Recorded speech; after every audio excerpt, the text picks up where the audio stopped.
पग पर है संग तुम्हारे अन्नदाता।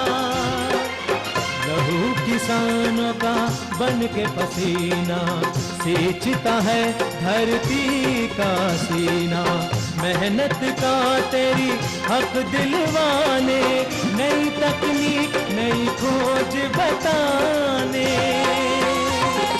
पशुधन को गुणवान बनाना, पौध सुरक्षा को सिखलाना, खेती के सब गुर समझाने, भारत का सरताज बनाने। आठों पहर है संग तुम्हारे अन्नदाता, अन्नदाता।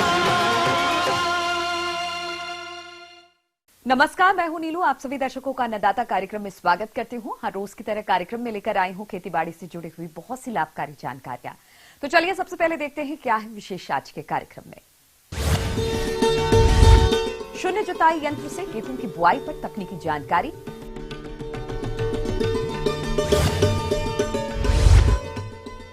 सब्जी फसलों में ठंड से होने वाले दुष्प्रभाव एवं बचाव, मौसम पूर्वानुमान रिपोर्ट के आधार पर प्रदेश के किसानों को कृषि सलाह।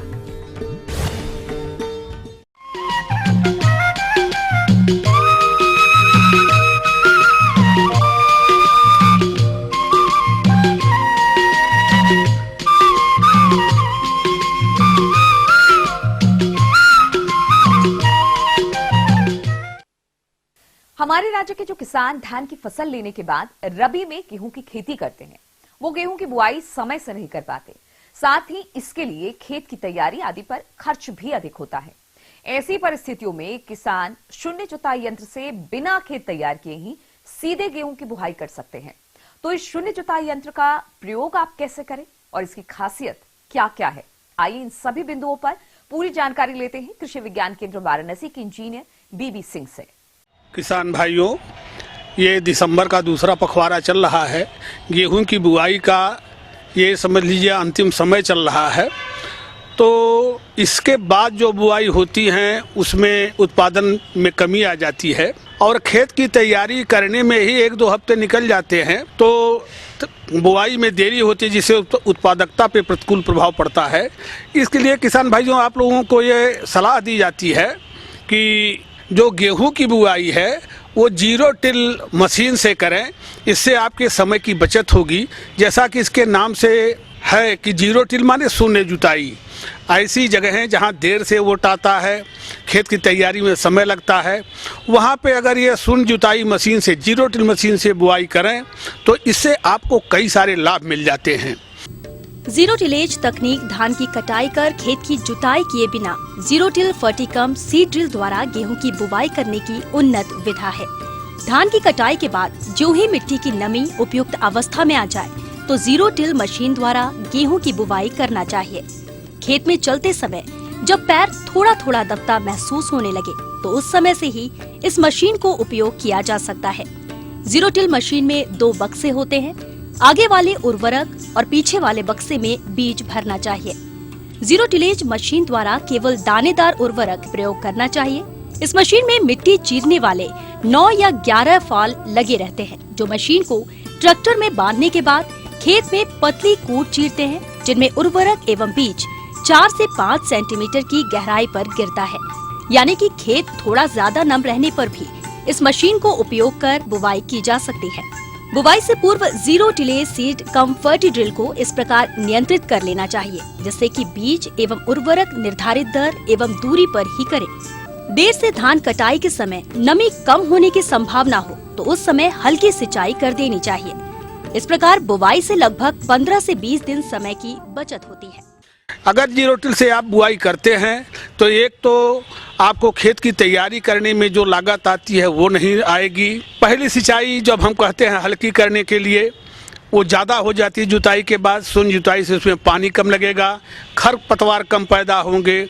और चूंकि जो हमारा सिद्धांत है कि बीज के नीचे उर्वरक होना चाहिए, जीरो टिल मशीन से वो हमारा जो कॉन्सेप्ट है वो पूरा हो जाता है और जो पौधा है वो खाद का अधिकाधिक उपयोग करता है, उपभोग करता है। इस प्रकार अगर जीरो टिल से बुआई आप करते हैं तो प्रति हेक्टेयर 6 से 7 हजार रुपये की उत्पादन लागत में कमी आती है। उत्पादकता में लगभग 15 से 20% वृद्धि हो जाती है। जो लाजिंग या गिरने की समस्या होती है फसल की, उसमें भी कमी आ जाती है। तो इस प्रकार से अगर जीरो टिल से बुआई की जाती है तो उसके लाभ अधिक हैं। एक चीज़ इसमें किसान भाई ध्यान देने योग्य है कि जब हम मशीन से बुआई करते हैं, जीरो टिल मशीन से, तो बहुत बार किसान भाई ऐसा देखा गया है कि या तो बीज की बुआते समय अगर आपने सही कैलिब्रेशन या अंशांकन नहीं किया तो बीज में ही ख़त्म हो जाता है या बच जाता है। कहने का मेरा तात्पर्य है कि जितनी मात्रा में बीज पड़ना चाहिए उतनी मात्रा में बीज निर्धारित मात्रा में नहीं पड़ पाता है।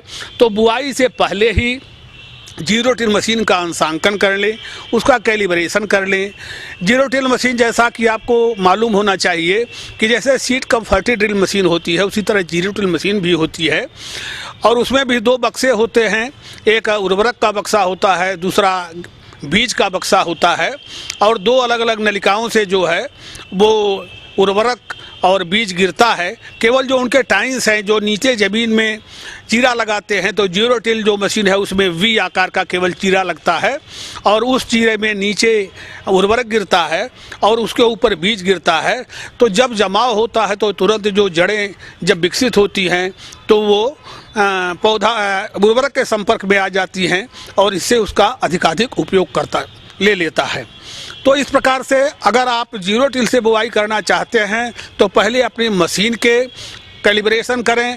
उसमें बक्से के साइड में लीवर लगे होते हैं। उर्वरक और बीज की मात्रा को कम या ज़्यादा किया जा सकता है।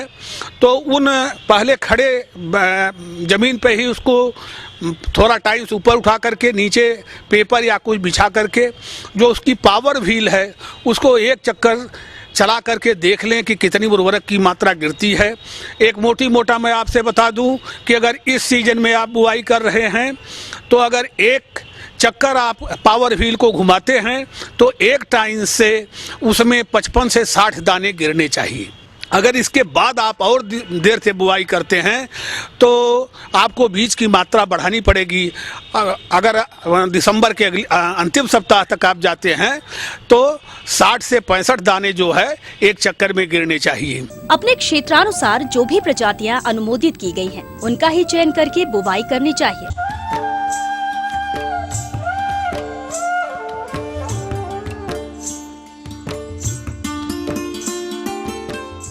तो किसान भाइयों, इन्हीं के साथ आपको ये सलाह देते हुए कि अगर आपको दिसंबर के दूसरे सप्ताह से लेके या पहले सप्ताह से लेकर के आगे बुआई करनी है, जहां देर से वोट आ रही है, तो वहां जीरो टिल का मशीन का प्रयोग करें, अपनी उत्पादकता को बढ़ावें और शुद्ध लाभ को प्राप्त करें। इस प्रकार इस विधि से बोया गया गेहूं परंपरागत विधि की अपेक्षा 3 से 4 दिन पूर्व ही अंकुरित हो जाता है।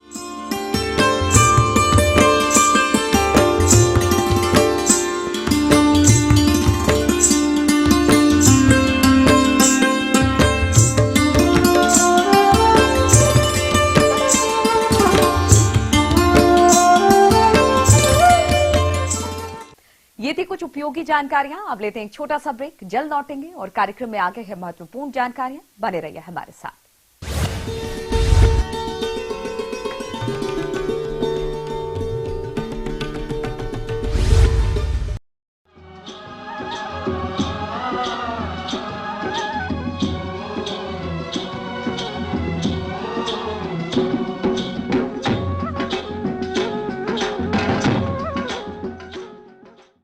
ब्रेक के बाद एक बार फिर से आप सभी दर्शकों का अन्नदाता कार्यक्रम में स्वागत है।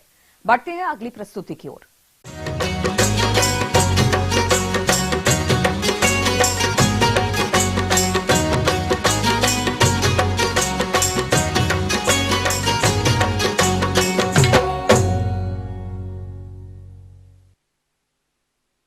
पूरे उत्तर भारत में ठंड पड़ रही है एवं कोहरे से सब्जियों को नुकसान भी हो रहा है।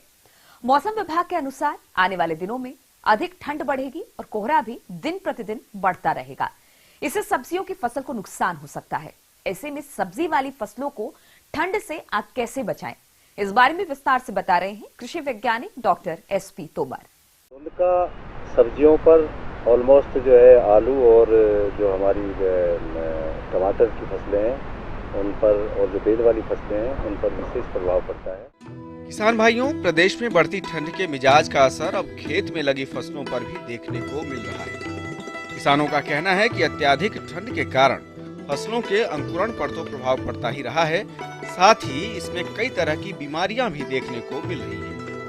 क्योंकि किसी भी फसल की अच्छी उपज के लिए तापमान सामान्य होना चाहिए। इसमें अगर बढ़ोतरी या कमी होती है तो इसका प्रभाव फसलों की पैदावार पर निश्चित ही पड़ेगा। क्योंकि लंबे समय तक अगर धुंध छाई रहती है तो पौधों को सनलाइट न मिलने की वजह से फोटोसिंथेसिस का जो प्रोसेस है वो बंद हो जाता है और इससे पौधा अपना भोजन जो है वो सही प्रकार से नहीं बना पाता। इसी तरह से जो है गोभी वर्ग की फसलें हैं, पत्ता गोभी, फूल गोभी वगैरह, उन पर इस अवधि में 2-4-6 दिन के लिए कोई विशेष असर नहीं होगा। लेकिन यदि ये धुंध और भी लंबी अवधि तक जाती है, 10-15 दिन तक जाती है, 15 दिन के बाद भी जारी रहती है, तो उन पर भी इसका असर शुरू होगा। जो लेट सोन हुई है फसलें, जो लेट लगाई गई हैं, उन पर ज़्यादा असर पड़ेगा।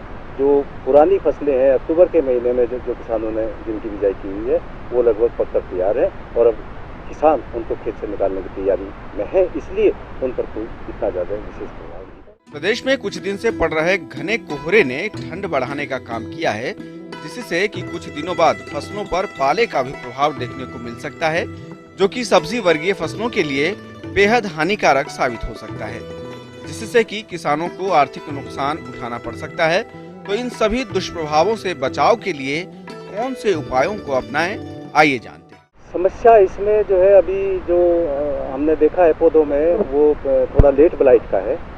तो लेट ब्लाइट में किसान भाई जो है फंजीसाइड लेकर के जो है उसका प्रयोग कर सकते हैं। फसल के साइज के ऊपर निर्भर करता है कि फसल कितनी छोटी या बड़ी है। कम से कम किसानों को सलाह दी जाती है कि जो दवाई की डोज है, उपयुक्त डोज जो है वो लेकर के और कम से कम जो है 150 से 200 लीटर पानी में डाल करके उसको स्प्रे करना चाहिए। सावधानी तो इस वक्त ये है कि जो फसल उन्होंने थोड़ा लेट लगाई है उसकी देखभाल करें, उसमें पानी यथावत लगाते रहें और देखते रहें कि कहीं कोई उसमें कीड़ा, कोई बीमारी तो नहीं आ जाए। दिया वगैरह और जो है तोरी भी देखने को मिल रही है, तो इस कोहरे से उन पर विशेष प्रभाव पड़ेगा, उसमें नुकसान होने की ज़्यादा संभावना है। तो किसान भाइयों को यही सलाह दी जाती है कि वो अपना जो है उसमें यथोचित समय पर पानी लगाते रहें ताकि इस प्रभाव को, ठंड के प्रभाव को, कोहरे के प्रभाव को कम किया जाए। अक्टूबर के महीने में जो फसलें लगाई गई उनके पकने का समय आ गया और लगभग वो पककर तैयार हैं। तो किसान भाइयों को सलाह दी जाती है कि वो अपनी फसल को जो है खेत से निकाल करके और अगर उनको अच्छे दाम लेने हैं तो उसकी ग्रेडिंग वगैरह करके और मार्केट में ले जाएं। आगे और भी हैं कुछ रोचक जानकारियां, पर यहां पर रुकेंगे एक और ब्रेक के लिए। जल्द हाजिर होते हैं।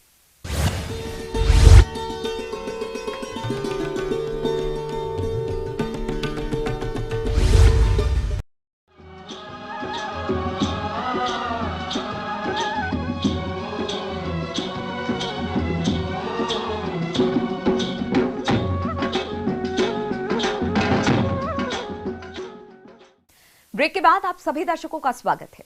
चलिए अब रुक करते हैं अगली कड़ी की ओर।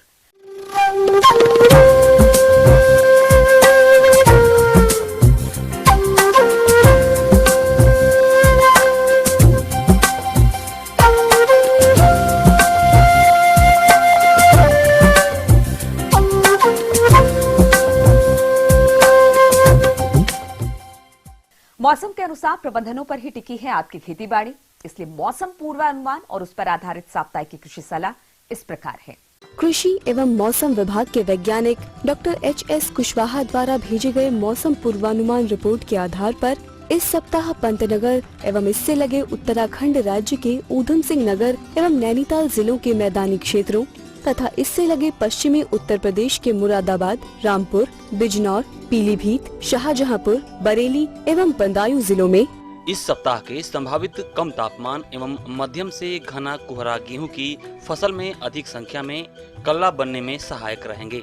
साथ ही इस सप्ताह बारिश नहीं होने की संभावना के मद्देनजर सलाह दी जाती है कि किसान भाई गन्ने की पेड़ी की कटाई अथवा लाही की समय से बोई पकी फसल की कटाई के बाद खाली हुए खेतों में गेहूं की देर से बोई जाने वाली किस्मों यूपी 2565, यूपी 2526, यूपी 2425 या यूपी 2748 आदि में से किसी किस्म का बीज उपलब्ध होने पर इस सप्ताह बुआई करें। आगे आने वाले दिनों में संभावित कोहरा छाए रहने के कारण गेहूं की फसल में सूक्ष्म तत्वों जैसे जिंक आदि की कमी हो जाने के कारण गेहूं की फसल की बढ़वार रुक जाने की आशंका है। इस कारण गेहूं की फसल की पत्तियां पीली पड़ जाती हैं तथा पैदावार में कमी हो जाने की संभावना रहती है।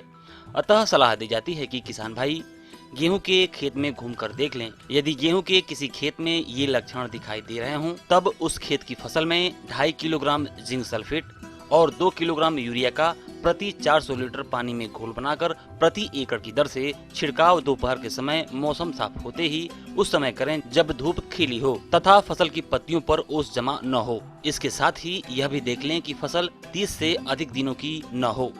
नवंबर माह के अंतिम सप्ताह में बोई गई गेहूं की फसल इस समय शिखर जड़ बनने की प्रारंभिक क्रांतिक अवस्था में है। अतः इस सप्ताह संभावित शुष्क मौसम रहने के मद्देनजर सलाह दी जाती है कि किसान भाई गेहूं की इस क्रांतिक अवस्था पर खेत में सिंचाई अवश्य करें तथा ओट आने पर 35 किलोग्राम यूरिया का प्रति एकड़ की दर से दोपहर के बाद बुरकाव करें। कम खरपतवार होने की दशा में हैंड हो या खुरपी की सहायता से निराई गुड़ाई करें, जिससे भूमि में हवा एवं तापमान का सही संचालन होने से फसल की अच्छी वृद्धि हो सके। अन्यथा अधिक खरपतवार होने की दशा में 30 दिनों की फसल होने पर चौड़ी पत्ती वाले खरपतवारों के नियंत्रण हेतु 80% 2,4-D सोडियम लवण की 250 ग्राम मात्रा का 250 लीटर पानी में घोल बनाकर प्रति एकड़ की दर से छिड़काव दोपहर के समय तब करें जब धूप खिली हो तथा फसल की पत्तियों पर ओस जमा न हो। साथ ही सकरी पत्ती वाले खरपतवारों के नियंत्रण हेतु 75% WP आइसोप्रोट्यूरान की 400 ग्राम मात्रा का प्रति 400 लीटर पानी में घोल बनाकर प्रति एकड़ की दर से छिड़काव करें। नवंबर माह के प्रथम सप्ताह में बोई गेहूं की फसल कल्ले बनने की अवस्था में दूसरी सिंचाई करें। लाही की समय से बोई गई फसल लगभग पक चुकी है। पहचान हेतु देख लें कि फसल के पकने पर 75% फलियां पीले सुनहरे हरे रंग की हो जाती हैं। अतः आगे आने वाले 4 से 5 दिनों में बारिश न होने के मद्देनजर पकी फसल की कटाई करें। कटी फसल को 2 से 3 दिनों तक खेत में सूखने दें और बाद में थ्रेसर की सहायता से मड़ाई करें। सरसों की फसल की बढ़वार हेतु भी अनुकूल मौसम रहेगा। जो कृषक भाई सरसों की 60 से 65 दिनों की फसल में अभी तक सिंचाई नहीं कर पाए हों वे दूसरी सिंचाई इस सप्ताह अवश्य करें। इससे कुहरा तथा रात्रि के कम तापमानों से पड़ने वाला विपरीत प्रभाव कम हो जाएगा।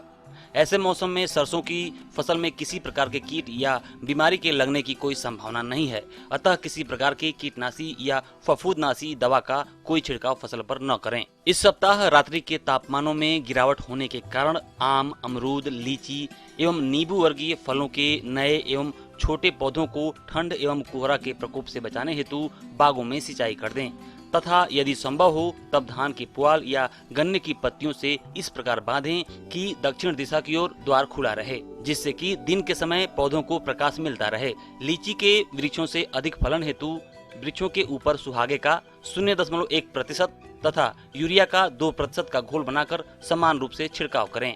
साथ ही गुटी द्वारा तैयार पौधों में हल्की सिंचाई करें। प्याज की नर्सरी यदि 45 दिनों की हो गई हो तब इसकी रोपाई इस सप्ताह करें। ऐसे मौसम में आलू की फसल में पछेती झुलसा रोग लग सकता है।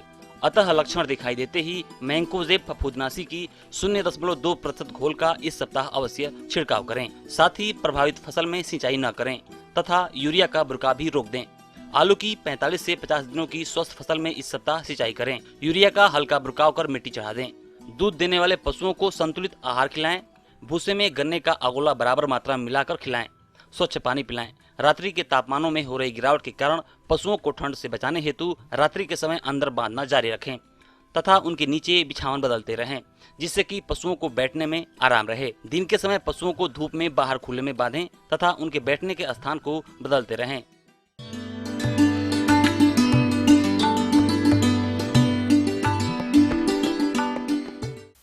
अन्नदाता हेल्पलाइन निःशुल्क फोन संपर्क सेवा के माध्यम से आपके द्वारा पूछे गए प्रश्नों में से 1 या 2 महत्वपूर्ण प्रश्न को हम अपने कार्यक्रम में शामिल करते हैं और इसी के तहत आज का चयनित प्रश्न और उसका जवाब इस प्रकार है।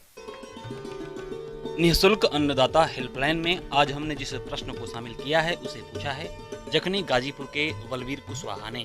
आपने चने की फसल में इस समय किए जाने वाले जरूरी प्रबंधनों पर जानकारी चाहिए है, तो इसके लिए देखिए कार्यक्रम का यह अंश। अभी जब चने की फसल लगाने के बाद लगभग 30 दिनों के अंतराल पे उसमें निकाई गुड़ाई करनी चाहिए और अगले 30 दिन के 25 से 30 दिन के बाद दूसरी बार निकाई गुड़ाई करनी चाहिए।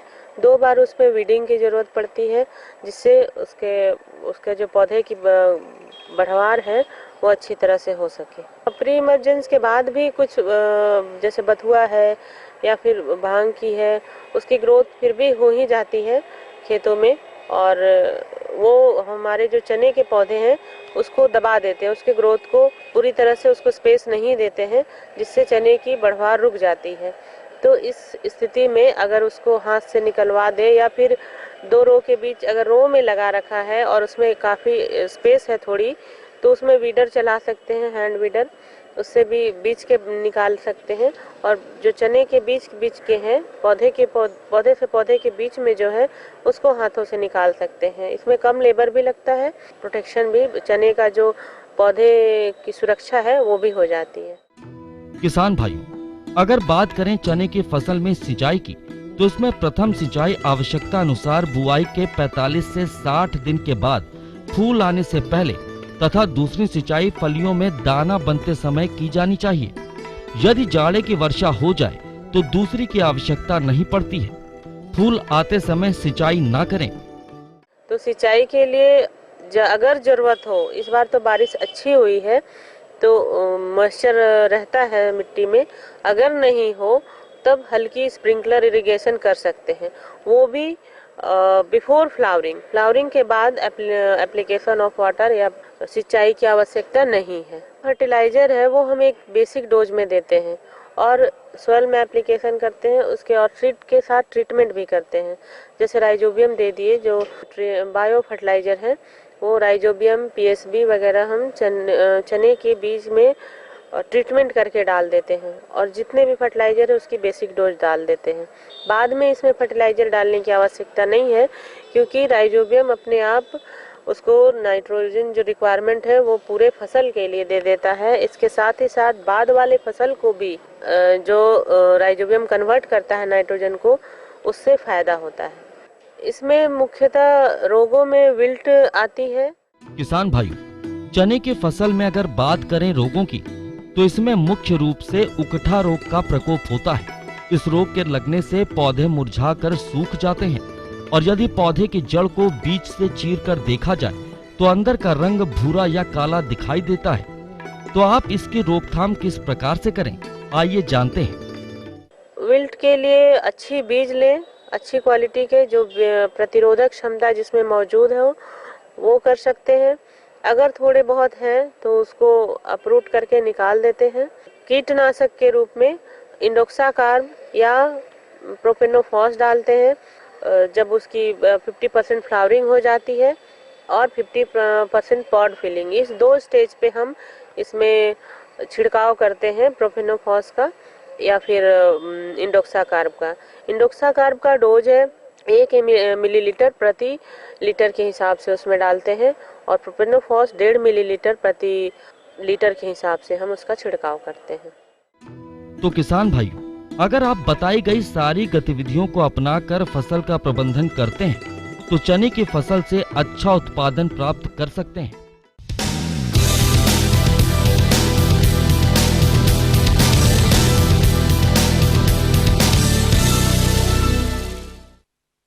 राज्य के विभिन्न मंडियों में कृषि उत्पादों के चढ़ते उतरते बाजार भाव की संक्षिप्त जानकारी इस प्रकार है।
हम उम्मीद करते हैं कि आज का कार्यक्रम आप सभी दर्शकों के लिए उपयोगी रहा होगा।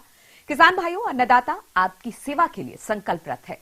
कृषि संबंधित समस्या एवं सुझाव के लिए आप हमें इस पते पर संपर्क कर सकते हैं। प्रोड्यूसर अन्नदाता, ETV Uttar Pradesh Uttarakhand, Ramoji film city, Hyderabad 501512। साथ ही आप हमें ईमेल भी कर सकते हैं। हमारा ईमेल है annadata.up@etv.co.in। इसके अतिरिक्त आप हमें निःशुल्क हेल्पलाइन नंबर 1800419215 पर सोमवार से शनिवार सुबह 10 से शाम 4 बजे के बीच संपर्क भी कर सकते हैं। अब आइए देखते हैं कल दिखाए जाने वाले कार्यक्रम की मुख्य झलकियां। अरहर की फसल में लगने वाले कीट और उनका प्रबंधन।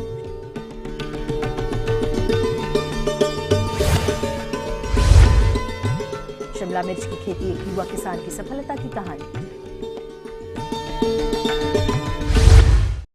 फिलहाल अन्नदाता की पूरी टीम को इजाजत दीजिए। कल फिर इसी समय आपसे मुलाकात होगी कृषि संबंधित कुछ और महत्वपूर्ण जानकारियों के साथ।